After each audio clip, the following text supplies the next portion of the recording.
Hey mama, Mitch Blackford here. Welcome to Fun Rich Mom. It is Christmas time. So I know that you are probably super busy. So I'm going to try to keep this one short because it's also something that I think we get hit up a lot with during the season. And also just to mention, I do have Shifu here. Shifu has joined me. For those of you who have been with me before, he's my cat. He's my very old cat, and he snores very loudly, but he's old, so we just roll with it. So if you hear noises in the background, let's just kind of go with it. But what I wanted to talk to you today about, mainly because, anytime I bring something up, it's something that I've probably been facing head on or been noticing around a lot. And especially in the holidays, I think it's that our subconscious mind, even though our thinking mind right here isn't necessarily doing this, but there's a part of us that is always in dun dun dun comparison mode. Oh, yes. We are going to go there today. We're going to talk about how it just sneaks in those areas of our life that we may not even recognize that it's getting in there. But also, if you stick around to the end, I'm going to talk about how using comparison can actually benefit you too. What? Surprise twist. I know. So with that, let's get started.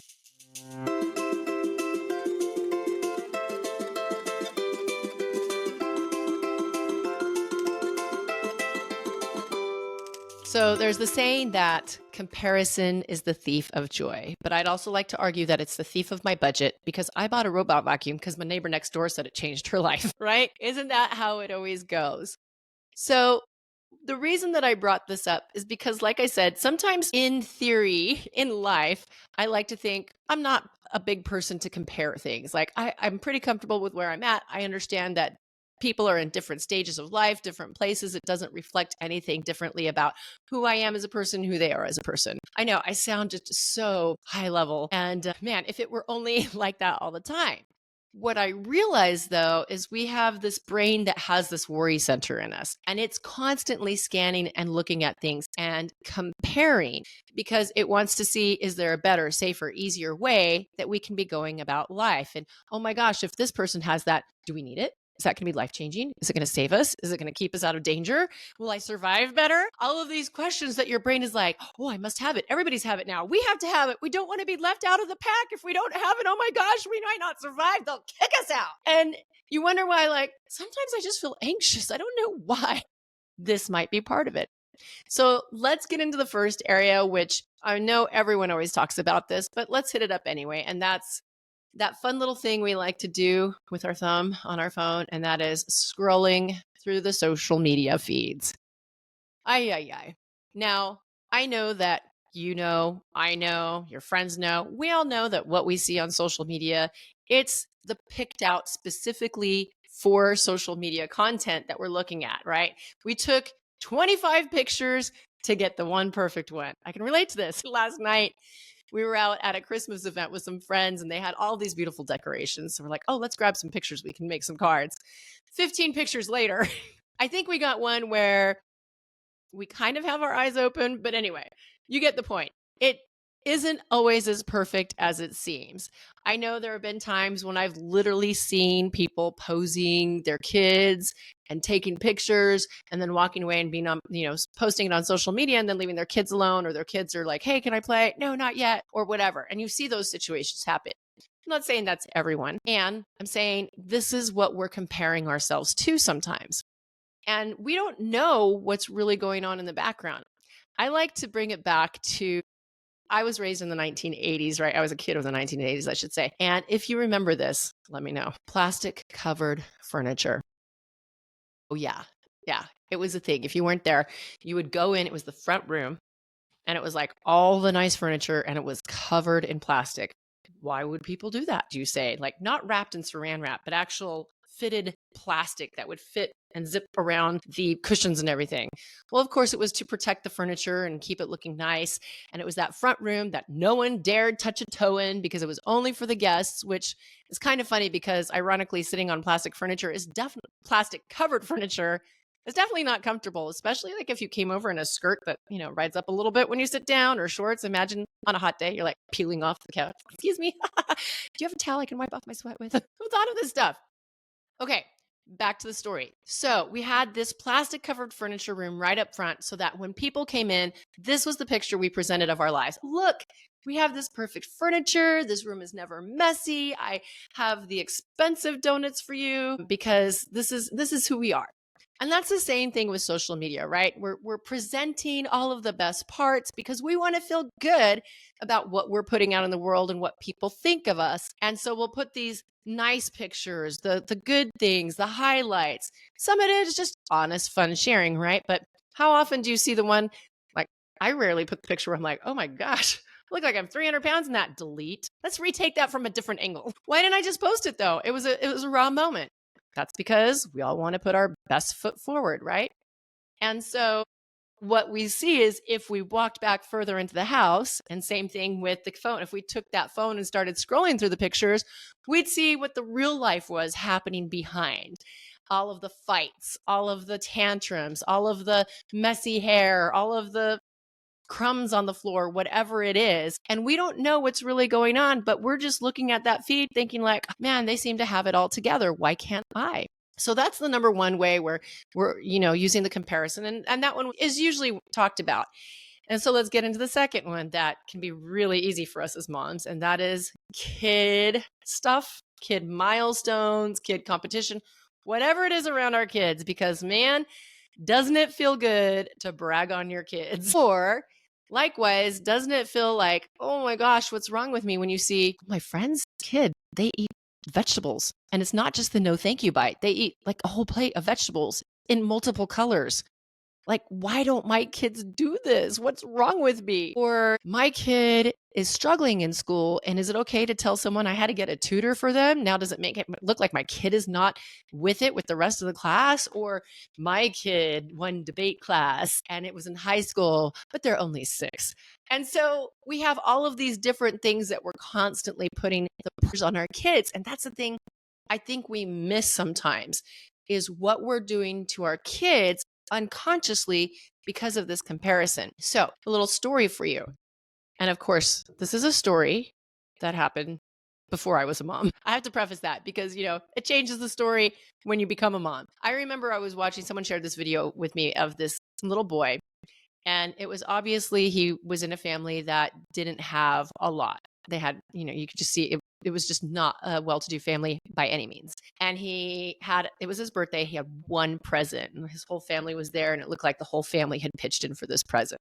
And he opens it up and it's an iPad. And the reaction of this child is just seared in my brain. Like he literally just started sobbing and was just so grateful and was running around and just like grabbing each member of his family and hugging them and saying, thank you, thank you. Just, I mean, you could feel it from that video, just how grateful he was to ever have something like an iPad and how much he knew that everyone had sacrificed for him to have this gift.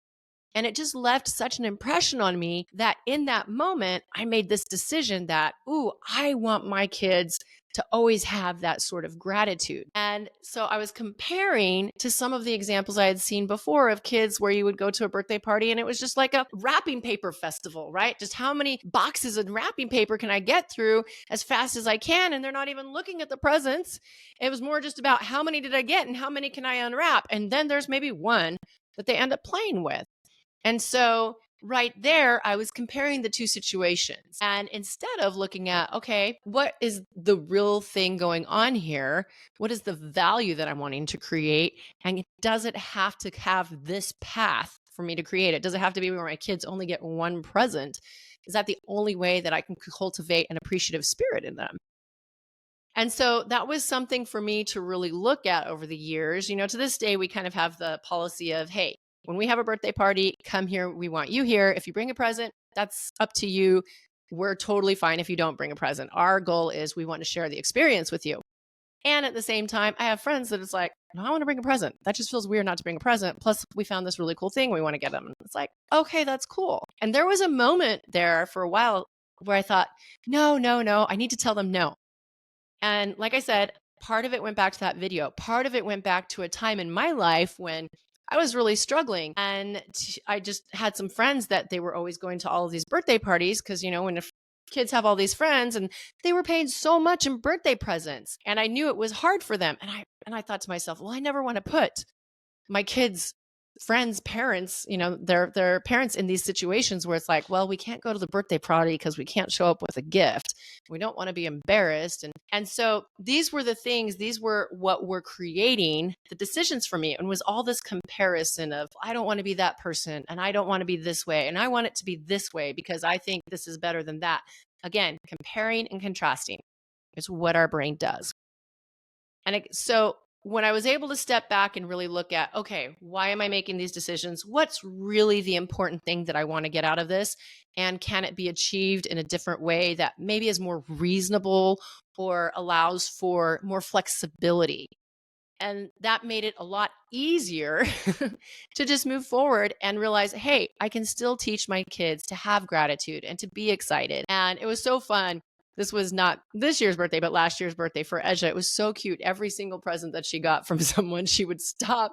She would be like, beautiful, and run up and hug him and kiss him. And she'd run to her bedroom and put it up, which I don't know where she got that from because she'd never done that before, but it was cool. I was like, hey, let's keep this trend.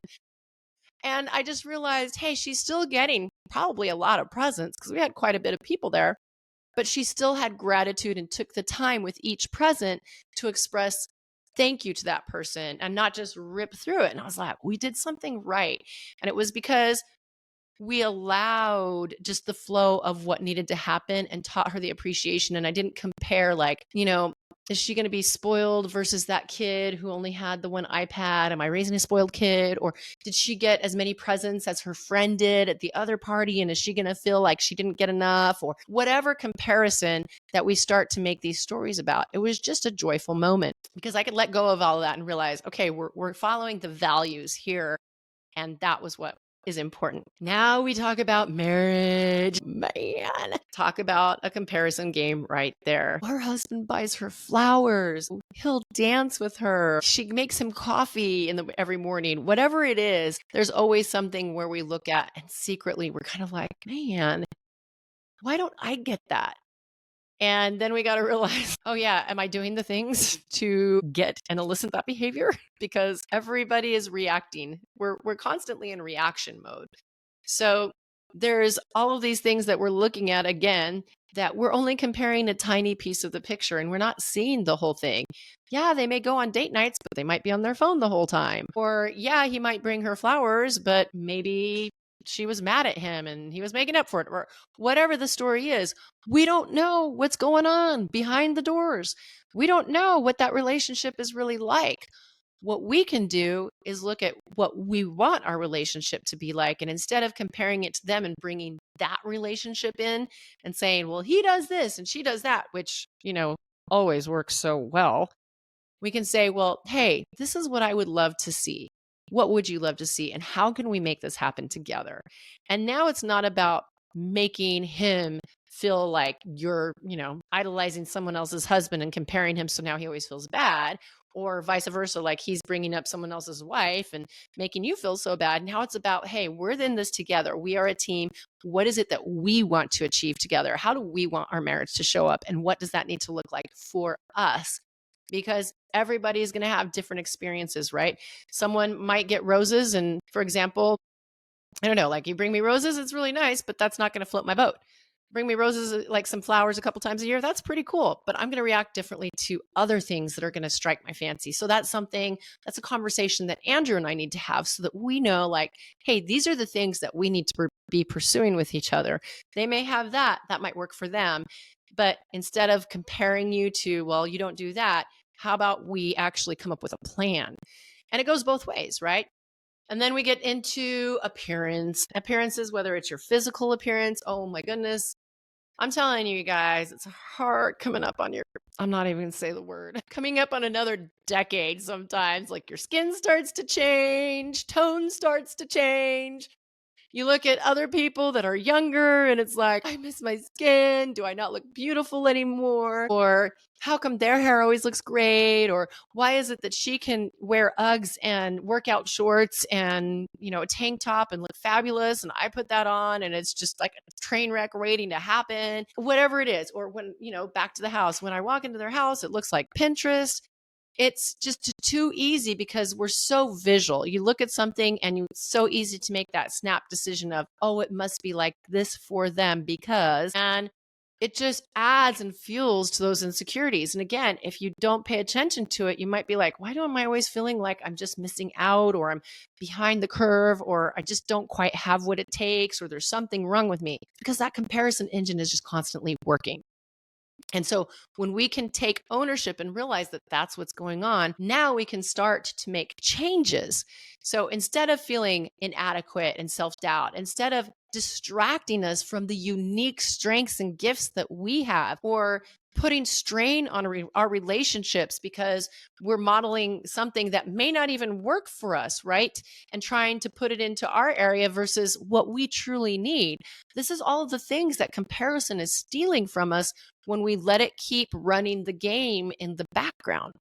That's why it's so important to start taking notice of, okay, what's really going on here? Why am I feeling this way? What am I actually feeling that I want to get out of this? Is it that I need flowers every single day? Or is it that I need to speak with my husband and figure out, like, how do I feel appreciated and loved by him? And how does he feel appreciated and loved by me? So we can come up with something that works for us. Also, it's just emotionally exhausting. So exhausting. So I promised you a twist ending. So we're going to get to that now. So we've learned all of the ways that comparison is running in the background. And obviously, we know the things that it does to affect us and how it can bring us down. How can we make comparison work in our favor, though? What? I wonder. Well, so I have a friend. She is amazing she always has crafts for the kids, like all these different little crafts. They come over, my girls go over there. It's like, I don't know, it's like a craft wonderland. And I'm just like, where do you come up with all this stuff? And it's amazing. And for the first little while when my kids would go over there, I always felt bad.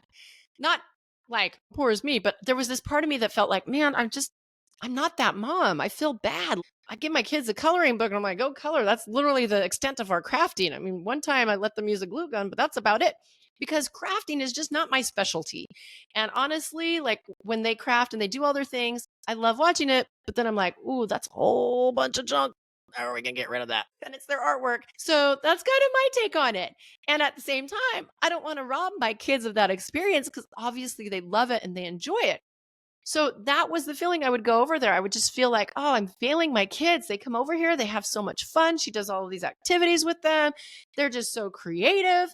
And then one day I just stepped back and I realized, okay, stop comparing yourself, first of all. And second of all, I have this friend who's amazing at doing this. Why wouldn't I just let them enjoy it here? Let her use her strength and what she's really good at and where she shines, and have my kids learn that it's okay that not everyone is the same.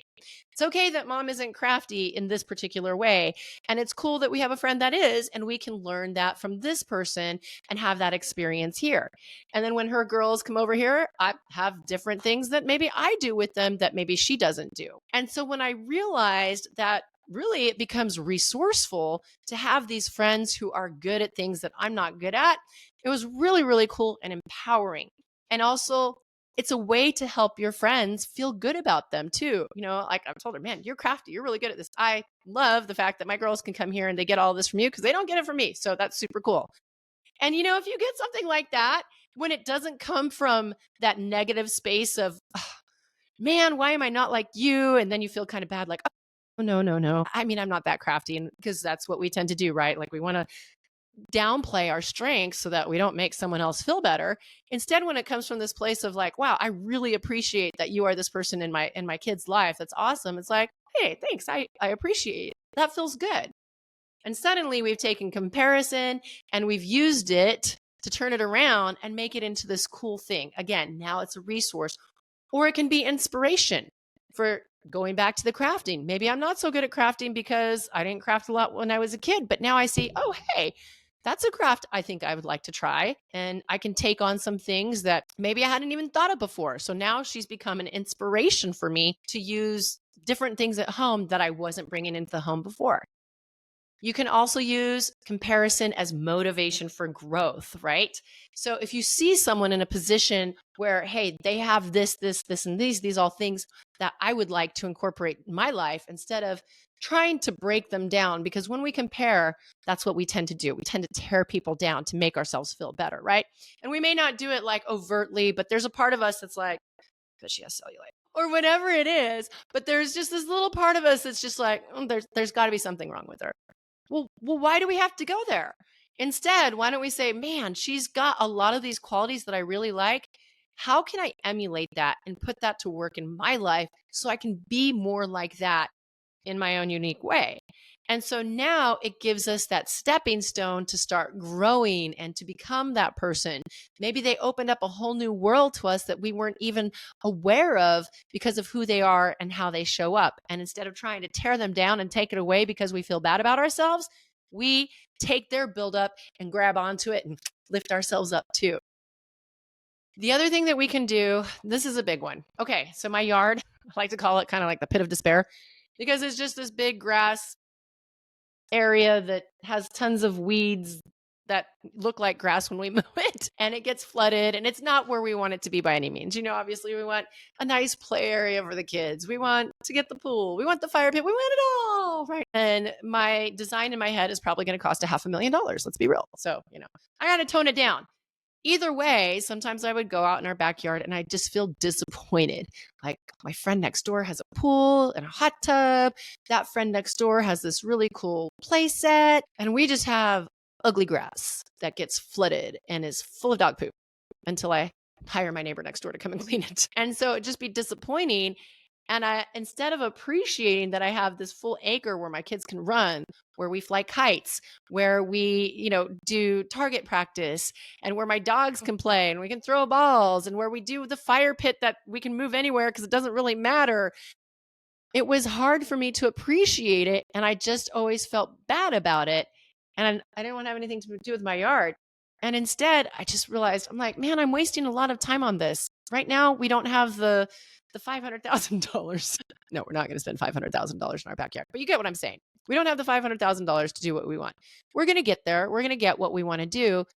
But we're still here. So let's use what we've got. Let's enjoy it. I put a sheet on my old couch because it was looking kind of bad. And I didn't want to replace it yet because I don't know what furniture we're going to do. Wherever we're going to be, I would like to be able to do something new. So I got sheets. I'm like, that looks good. And then we got just like the little 12-foot above ground pool this year. And guess what? My girls loved it. And then their friends came over and they loved it. And it was no big deal to them. They didn't care that the yard wasn't this perfect paradise oasis. Guess what? Neither do my friends. I was the only one that was moaning and groaning about it. So now when I started to appreciate, hey, I've got this space, I've got a place where my kids can run and play, they can imagine, it turned into something where now I'm not wasting years or whatever it is until we get this yard done, feeling bad. We're going and we're utilizing what we have. And then, sorry, my cat is really sending some snores here. And then, of course, there's collaboration. When we realize that we're getting into that comparison trap, instead turn it around and turn it into a connection and a collaboration. Hey, you know what? You're really good at this. I'm really good at that. What if we came together and we joined forces and made something even better? And that's how you can make comparison work in your favor. That's pretty cool. All right.